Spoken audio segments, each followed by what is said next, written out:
The centre for development policy and practice CDPP की जानिब से कास्ट सेंसस की कानून पर उसके होने वाले असरात पर मुज़ाकरा मुनक्किद किया गया। मुज़ाकरे में LJ यूनिवर्सिटी अहमदाबाद के प्रोफेसर इमेरिटस व मौलाना आज़ाद नेशनल उर्दू यूनिवर्सिटी के विजिटिंग प्रोफेसर अमिताभ कुंडू ने खुसूसी खिताब किया। मुकामी दानिशवरान, CDPP के अहदेदारान व मुहक्किकीन इस मुज़ाकरे में शरीक रहे। इस मौके पर प्रोफेसर अमिताभ कुंडू ने एडिटर HDTV मोहम्मद अमजद अली को इंटरव्यू देते हुए मज़ीद तफसीलात बताईं। सर, आपने जो बात की कास्ट सेंसस की और उसके लीगल और इंस्टीट्यूशनल इश्यूज और implications in the local politics, तो सबसे पहले मैं ये जानना चाहूँगा कि कास्ट सेंसस और कास्ट सर्वे में क्या फ़र्क है? देखिए, आजकल ऑपोजिशन और बहुत सारे स्टेट्स में कास्ट सेंसस की बात हो रही है। जो सेंसस एक्ट है 1948 का, 1948 का, उसके तहत क्लियरली स्पेसिफाई किया गया है कि सेंसस सेंट्रल लिस्ट में है, सेंट्रल गवर्नमेंट ही करवा सकती है। इसीलिए registrar general of India census करवाती है। और जो पिछला सोशल इकोनॉमिक कास्ट सेंसस हुआ था 2011 में, वो भी सेंट्रल 2 मिनिस्ट्रियों ने करवाया था, रूरल डेवलपमेंट मिनिस्ट्री और urban development ministry, registrar general के सपोर्ट में।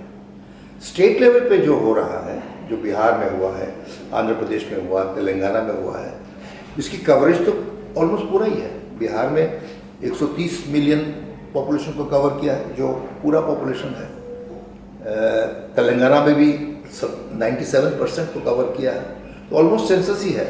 लेकिन उसका नाम आप सेंसस एक्ट के तहत आप नहीं ले सकते, क्योंकि स्टेट सिर्फ सर्वे करवा सकती है और उसका कोई लीगल और कॉन्स्टिट्यूशनल स्टेटस वो नहीं है जो सेंसस वाली है जी। तो किसी भी सर्वे अगर बिहार चाहती किसी रिसर्च इंस्टीट्यूशन से भी करवा सकती थी, और उसका इस्तेमाल जो आंकड़े आए हैं स्टेट लेवल पे, उसका इस्तेमाल आप राष्ट्रीय स्तर पर, नेशनल लेवल पे रिसोर्स एलोकेशन के लिए नहीं कर सकते। उसकी कॉन्स्टिट्यूशनल वैलिडिटी नहीं है। ये किसी भी सर्वे की तरह है जो कोई रिसर्च इंस्टीट्यूशन करवा सकता है। दूसरी बात मैं ये कहना चाहूँगा कि जो 2011 का जो सोशल इकोनॉमिक कास्ट सेंसस है, वो भी सेंसस एक्ट के अंदर नहीं किया जा सकता, क्योंकि सेंसस एक्ट ये कहता है जो इन्फॉर्मेशन आप ले रहे हैं उसमें कॉन्फिडेंशियलिटी होनी चाहिए, वो आप किसी से शेयर नहीं कर सकते, उसको आप कोर्ट ऑफ लॉ में जाके नहीं चैलेंज कर सकते। लेकिन सोशल इकोनॉमिक कास्ट सेंसस का सबसे बेसिक चीज़ है वैलिडेशन होना चाहिए, क्योंकि सोशल इकोनॉमिक कास्ट सेंसस का पर्पस ही ये था कि हम पॉवर्टी लाइन आइडेंटिफाई करें, गरीब तबका कौन है रूरल और अर्बन एरिया में, उनको हम आइडेंटिफाई करें। उसके लिए ज़रूरी ये है कि जो इन्फॉर्मेशन हाउस होल्ड दे रहा है उसका वैलिडेशन हो। अगर वैलिडेशन नहीं होगा तो हो सकता है गलत क्लेम कर रहा। इसीलिए सोशल इकोनॉमिक कास्ट सेंसस में जो आंकड़े, जो डेटा घर से इकट्ठा किए जाएगा हाउस होल्ड से, उसको विलेज स्तर पर, ग्राम सभा में या वार्ड स्तर पर नोटिफाई किया जाएगा। वहाँ के लोग आके वैलिडेट करेंगे, पंचायत भी वैलिडेट करेगा, तभी वो डेटा आगे जाएगा। ये सेंसस एक्ट के अंदर पॉसिबल नहीं है। सेंसस एक्ट कहता है कि आंकड़े, जो डेटा आप दे रहे हैं वो कॉन्फिडेंशियल है, वो किसी से शेयर नहीं किया जाएगा।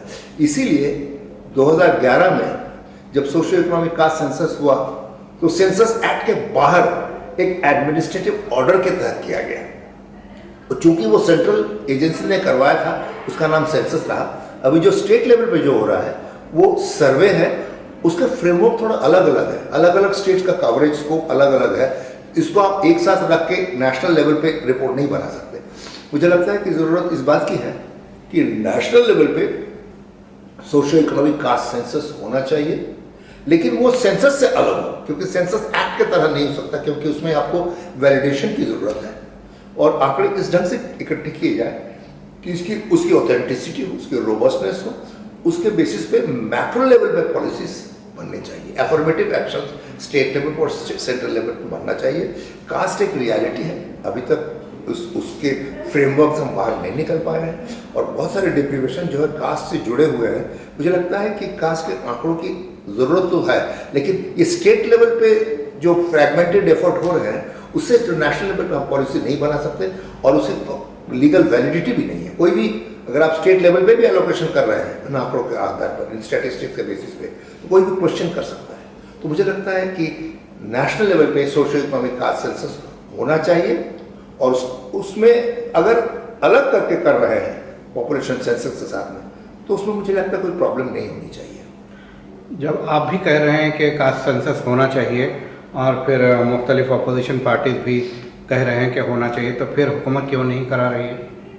देखिए, कुछ तो प्रॉब्लम्स हैं, मैं आपको बताऊं, सिर्फ पॉलिटिकल प्रॉब्लम्स से नहीं है, क्योंकि जो हमने कास्ट सेंसस करवाया था 2011 का, उनकी स्टैटिस्टिक्स का हम इस्तेमाल नहीं कर पाए, क्योंकि हमने कास्ट का स्टैंडर्डाइजेशन नहीं किया था। आपको हैरानी होगी कि सबको छूट दे दी गई, आप अपना कास्ट खुद लिखिए। सबने अपने अपने स्पेलिंग लिखे, एक ही कास्ट के 20 प्रकार हो गए, किसी ने आई लिखा, किसी ने डबल ई लिखा, और एक ही कास्ट, एक स्टेट में एक नाम है, दूसरे स्टेट में दूसरे नाम है, लैंग्वेज वेरिएशन है।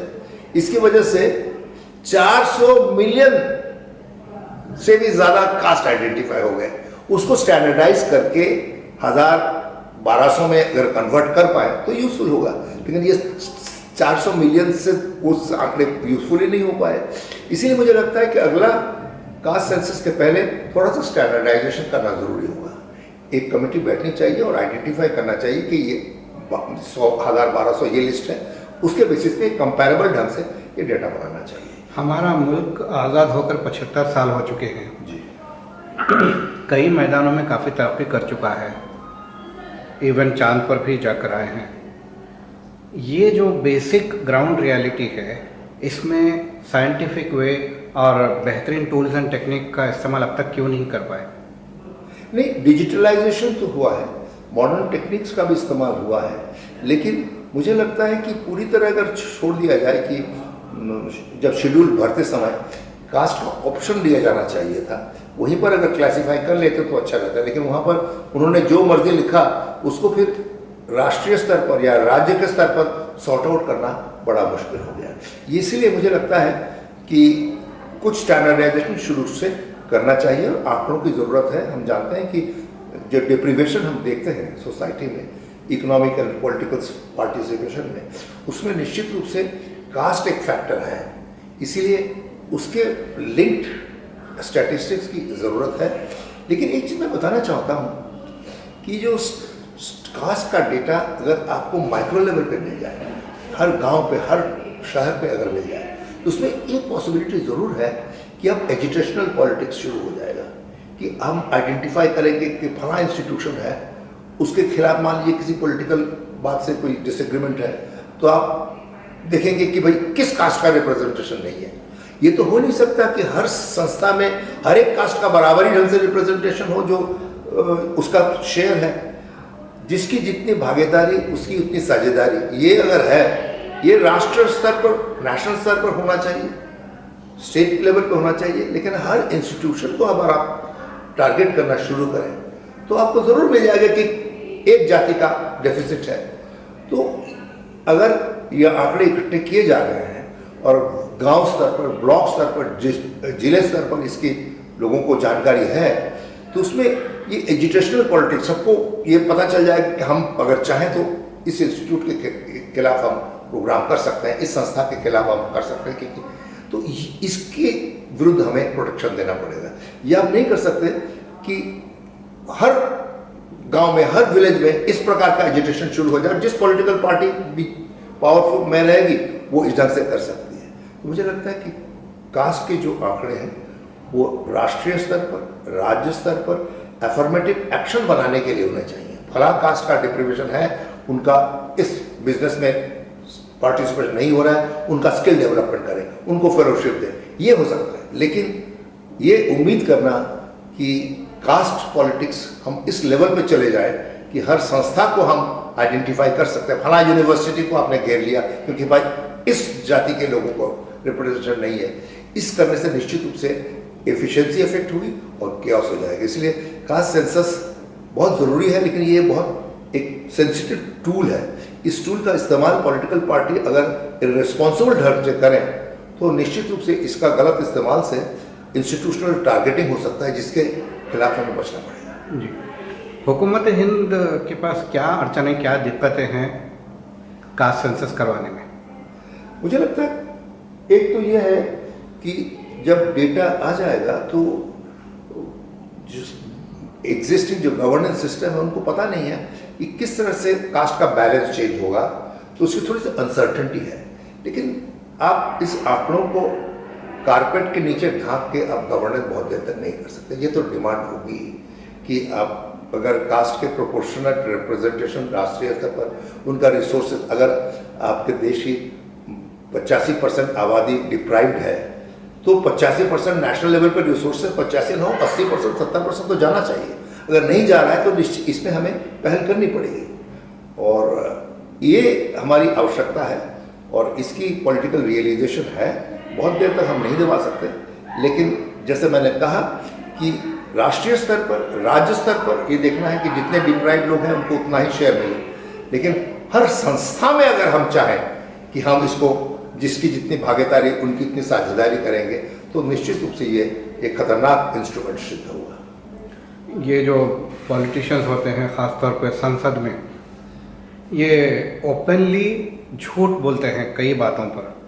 उसमें ये भी एक शामिल है कि फला फला कम्युनिटी बहुत पॉपुलेशन बढ़ जा रहा है और फिर ज़्यादा अमीर हो जा रहे हैं। इस तरह से ओपनली सफ़ेद झूठ बोल रहे हैं, तो इसका क्या नुकसान है और इसको कैसे रोका जा सकता है?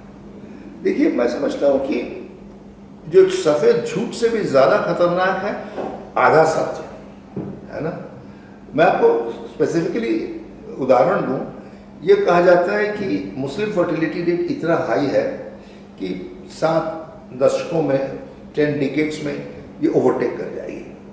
और उसमें आधी सत्य यह है कि इस वक्त मौजूदा हालात में मुस्लिम फर्टिलिटी सबसे अधिक है। ये शेड्यूल कास्ट के फर्टिलिटी से भी, शेड्यूल ट्राइब के फर्टिलिटी से भी, हिंदू मुस्लिम फर्टिलिटी से भी अधिक है, इसमें कोई शुबा नहीं है। लेकिन अगर आप पिछले 3 डिकेड्स को देखें तो देखेंगे मुस्लिम फर्टिलिटी सबसे तेजी से गिरी है और जिस रेट से गिर रहा है ऐसा लगता है अगले 10 सालों में इसकी कन्वर्जेंस होने वाली है। तो अगर आप ये आधी सत्य को ले लें कि उनकी फर्टिलिटी रेट बहुत अधिक है, आप उसी के बेसिस पर प्रोजेक्शन करेंगे तो आपको गलत रिजल्ट निकलेगा। आपको देखना पड़ेगा कि वक्त के साथ, लिटरेसी बढ़ने के साथ, वुमेन एम्पावरमेंट के साथ, महिलाओं के, मुस्लिम महिलाओं के वक्त लेबर मार्केट में पार्टिसिपेशन बढ़ने के साथ किस तरह से तब्दीली हो रही है, इनको ध्यान में रखना जरूरी है। और मुझे लगता है कि जो पॉलिसी डिस्कशन जो हाईएस्ट लेवल पे होता है वो इंफॉर्मेशन बेस्ड नहीं होता और पॉलिसीज जो बनते हैं अक्सर हम देखे हैं कि वो रिसर्च न्यूट्रल है। तो मुझे लगता है कि बहुत ज़रूरी है कि जो आंकड़े हैं, सही स्टैटिस्टिक्स को ध्यान से, ढंग से एनालाइज किया जाए। हमारे पास जहाँ तक स्टैटिस्टिक्स का सवाल है, बहुत अच्छे इंस्टीट्यूशन है, national sample survey, population census. बड़ी दुख की बात है कि ये 2021 में नहीं हो पाया, जल्द से जल्द होना चाहिए। कुछ बड़े मैसिव सर्वे होते हैं लेकिन उसके आंकड़े फिर नहीं आते, जैसे इकोनॉमिक सेंसस, उसका डेटा नहीं आ पाया। मुझे लगता है कि आंकड़ों पर ध्यान देना चाहिए, उनको पॉलिसी डोमेन में लाना चाहिए और national sample survey, national family health survey, उसके आंकड़ों से हमें कुछ सरकारी कार्यक्रमों पर प्रश्न चिन्ह बन जाते हैं। जैसे कि न्यूट्रिशन लेवल, NFHS ने कहा कि उसमें थोड़ी चिंता की बात है, बच्चों के न्यूट्रिशन लेवल कुछ खराब हुआ है, तो हमें NFHS डेटा को डिसमिस करने के बजाय हमें देखना पड़ेगा कि क्या वजह है। तो जो ऐसे नेशनल सिस्टम हैं जिसमें डेटा हम काफ़ी रोबस्ट ढंग से जनरेट कर रहे हैं, उससे अगर कोई प्रश्न चिन्ह आते हैं सरकारी कार्यक्रमों पर, उनको ध्यान देना चाहिए, उनको एड्रेस करना चाहिए। ये न करें कि उस डेटा को ही डिनाई कर दें कि ये डेटा सही नहीं है क्योंकि हमारे नैरेटिव को सपोर्ट नहीं करता। हो सकता है डेटा में कोई कमजोरी हो, लेकिन अगर ऐसा कोई प्रश्न आता है, मुद्दा आता है जहां देखते हैं कि national statistical system, national sample survey, NFHS, census कोई ऐसा प्रश्न रेस कर रहा है जो चिंताजनक है, तो डेटा को और ध्यान से देखना चाहिए, डेटा को डिसमिस करने के बजाय। हाल ही में हुकूमत तेलंगाना की जानिब से कास्ट सर्वे किया गया, तो उसके क्या नतायज आप एक्सपेक्ट करते हैं? किसके सर्वे की बात करें? तेलंगाना में कास्ट सर्वे किया गया। नहीं, देखिए, तेलंगाना की स्पेसिफिक सर्वे की बात तो यह है कि proportion of the backward caste उनका काफ़ी हाई है, उसका शेयर बढ़ना चाहिए। ये तो निश्चित रूप से सही है और स्टेट लेवल पे ये एक सही मुद्दा होगा। और मैं जैसे बता रहा था कि कि कम्युनिटी वाइज स्टेट लेवल पे एलोकेशन अगर बहुत ही अनइक्वल हो कि टॉप 10% कम्युनिटीज जो है वो 40% शेयर ले रहे हैं और नीचे के पास रिसोर्सेज नहीं पहुंच पा रहे हैं, उनका पॉलिटिकल रिप्रेजेंटेशन भी कम है, तो ये निश्चित रूप उचित नहीं होगा। और पॉपुलेशन का प्रोपोर्शन अगर बदला है ओवर टाइम, उसको साथ में रिस्पॉन्ड करना चाहिए पॉलिटिकल स्पेस का और इकोनॉमिक अपॉर्चुनिटीज़ का।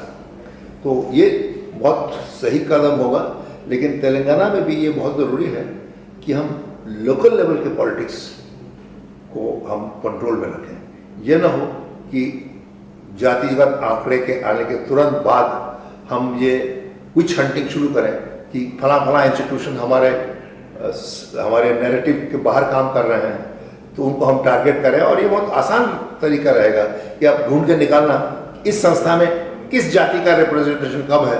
अगर आप उसी पर अटैक करना चाहें, और ये संभव ही नहीं है कि हर संस्था जो है वो जो प्रोपोर्शन है हर जाति का उसी प्रोपोर्शन में उसके एम्प्लॉयमेंट हो, उनके बेनिफिशियरीज हो, उसी प्रोपोर्शन पर नहीं हो सकता, कहीं ज़्यादा कम होगा ही। तो इसको हमें बचाना पड़ेगा कि लोकल पॉलिटिक्स में इस जातिगत विषयों को लाकर एजुकेशनल पॉलिटिक्स से हम लोकल संस्थाओं में विकृति ना लाएं, उनमें कमजोरी ले आए। ये बहुत इंपॉर्टेंट बात है। जी, क्लोजिंग कमेंट्स कुछ करना चाहेंगे? नहीं, मैं समझता हूँ कि ये जो पोलराइजेशन है, ये एक तरफ कह रहे हैं कि हम तो कास्ट सेंसस नहीं करवाएंगे, दूसरी तरफ कह रहे हैं भाई जल्द से जल्दी करवाओ, अगर आप नहीं करवाओ तो हम स्टेट लेवल पे करवाएंगे। ये भी मुझे लगता है सही नहीं है। ये स्टेट लेवल पे जो एफर्ट किए जा रहे हैं उससे कोई ढंग के कंपैरेबल फिगर्स नहीं निकल पा रहे।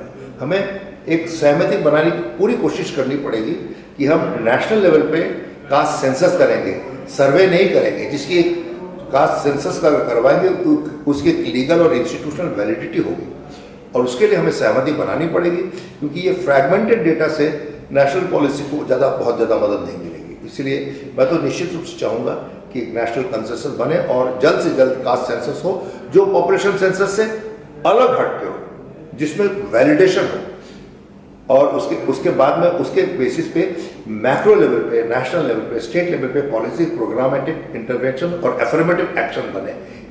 उसका उद्देश्य ये नहीं है कि हम जो ग्रास रूट लेवल के इंस्टीट्यूशन को हम टारगेट करें, लेकिन स्टेट लेवल और नेशनल लेवल की पॉलिसी मेकिंग में निश्चित रूप से ये जो कास्ट का रिप्रेजेंटेशन को ध्यान में रखते हुए इंसेंटिव सिस्टम को डिजाइन करना पड़ेगा। जी, एक आखिरी सवाल पूछना चाहूँगा।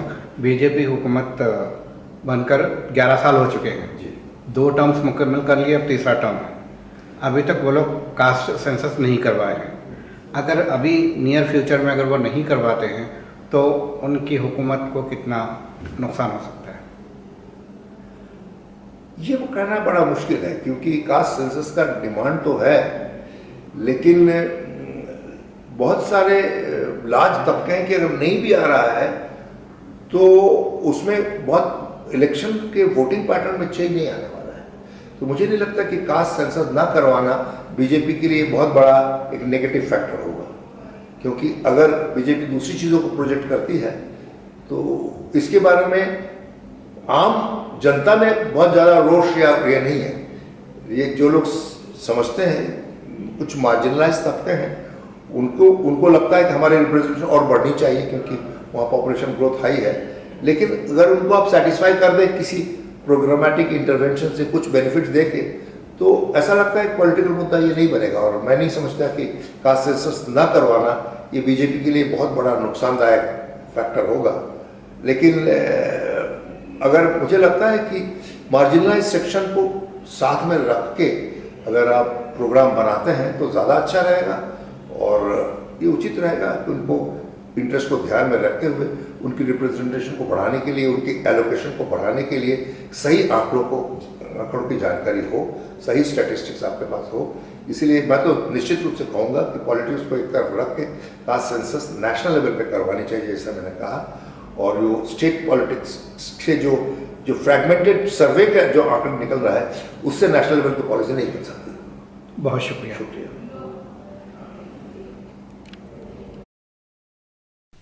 Medina schools, best academic faculty, बेहतरीन डिसिप्लिन, जहां तालीम भी और तरबियत भी। 43 साल से लगातार 100% फर्स्ट क्लास और डिस्टिंक्शन रिजल्ट्स का बेमिसाल रिकॉर्ड। खेल कूद में भी गैर मामूली कारनामा, वक्त की रफ्तार और तकाज़ों से हमाहंग साइंस, कंप्यूटर और रोबोटिक्स लैब्स, और वो भी अफोर्डेबल फ़ी स्ट्रक्चर में। एडमिशन्स के लिए कांटेक्ट कीजिए 9100441445 या 6304148143 पर। Himayat Nagar for boys and girls, Nampally for girls and boys up to 5th standard. Madina schools, Himayat Nagar और नामपल्ली, हैदराबाद।